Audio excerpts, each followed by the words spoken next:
안녕하세요. 불안한 인간 연구소입니다. 여러분은 요즘 어떤 불안을 안고 살아가시나요? 우리는 모두 조금씩 불안합니다. 하지만 그 불안은 우리를 더 깊은 곳으로 이끌기도 하죠.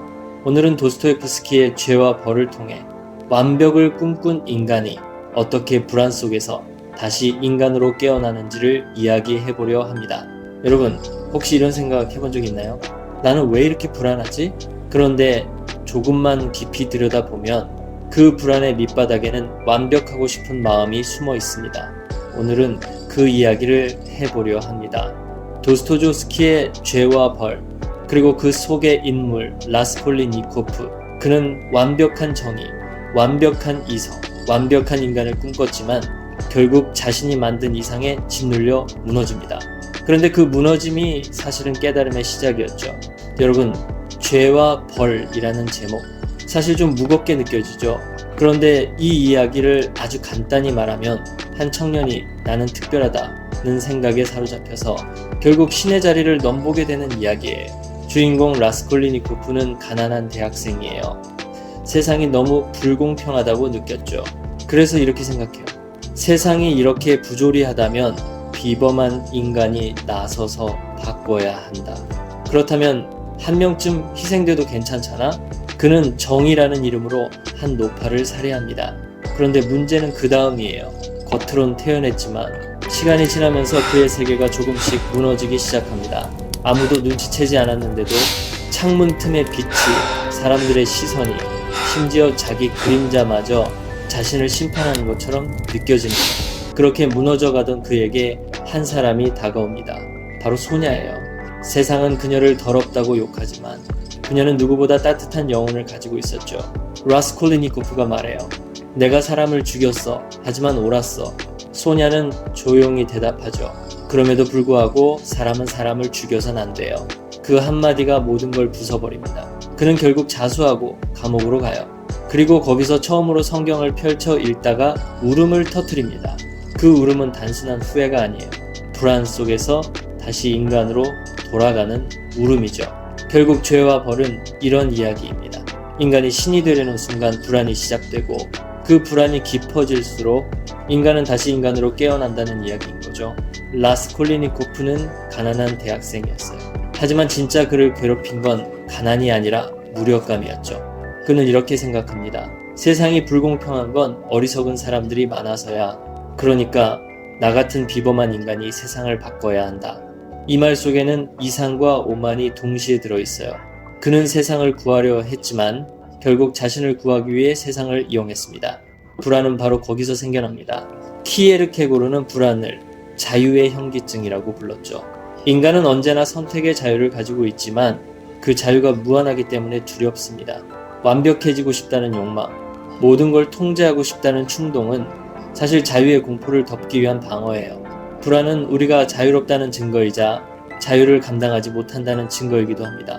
그래서 불안은 인간의 자유가 깨어나는 자리에서 가장 먼저 나타나는 감정이에요.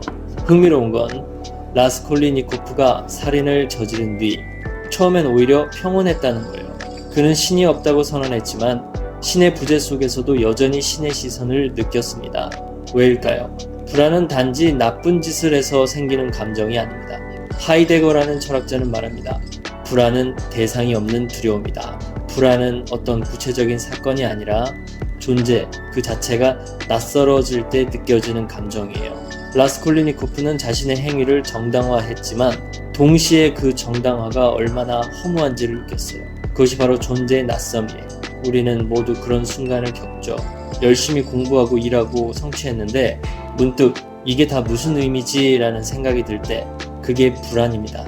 현대의 불안은 총소리 대신 알림음으로 찾아와요. SNS 속 타인의 성공, 좋아요, 숫자, 비교와 경쟁, 완벽하게 살아야 한다는 압박은 우리를 끊임없이 자기 재판장에 세웁니다. 저자는 이미 19세기에 이 불안을 정확히 꿰뚫었어요.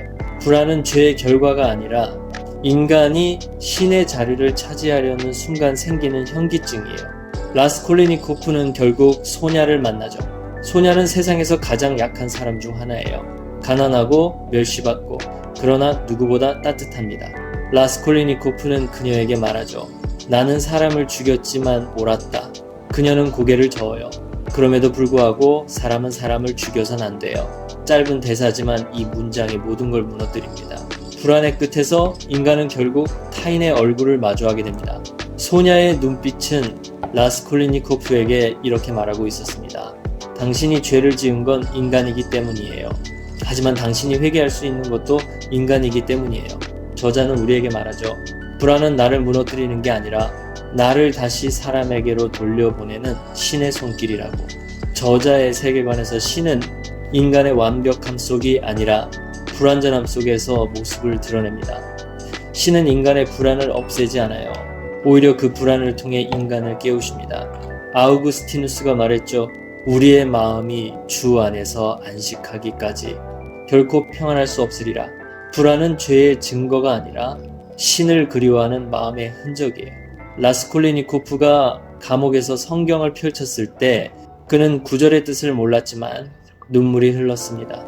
그 울음은 회개의 증거이자 존재가 다시 신과 연결되는 순간이었죠. 불안은 벌이 아닙니다. 불안은 은총의 문법이에요.